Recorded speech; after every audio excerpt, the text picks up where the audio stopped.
Akibat pandemi COVID-19, pekerja pariwisata di Kabupaten Badung hampir 90% menganggur. Diharapkan aturan pemerintah utamanya penerapan prokes tetap ditegakkan dan ada solusi yang bisa memberikan angin segar bagi pekerja pariwisata. Ketua FSP Par SPSI Kabupaten Badung, Suranto, menyatakan setahun lebih pandemi menyerang pariwisata Bali memberikan dampak yang begitu berat bagi pekerja pariwisata. Dinyatakan sampai saat ini hampir 90% pekerja pariwisata menganggur. Pihaknya akan tetap mengikuti aturan pemerintah dengan ketat seperti penerapan prokes. Namun diharapkan ada sedikit solusi bagi pekerja pariwisata. Di Badung khususnya, itu memang dengan perpanjangan PPKM lagi ini menjadi bertambah terpuruklah kita semua. Ya.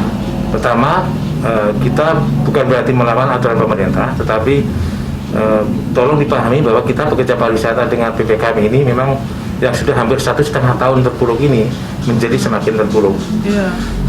Banyak di antara anggota kami di Badung itu sudah tidak punya penghasilan apa-apa.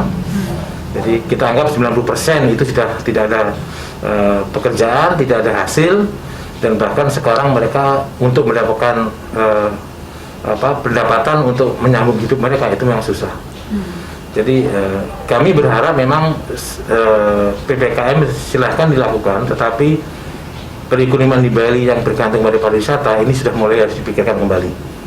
Jadi seperti saya sampaikan beberapa hari sebelumnya bahwa pariwisata ini memang harus dihidupkan kembali beriringan dengan prokes yang memang harus lebih ketat.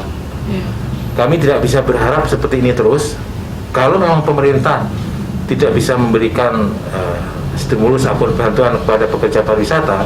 Jadi harapan kami bisa dibuka pariwisata ini dengan prokes yang ketat. Dengan prokes yang benar ketat. Pemirsa, tidak hanya di kalangan pariwisata, semua masyarakat diharapkan menerapkan protokol kesehatan COVID-19 secara ketat agar terhindar dari virus corona. Desa Aryani, Bali TV.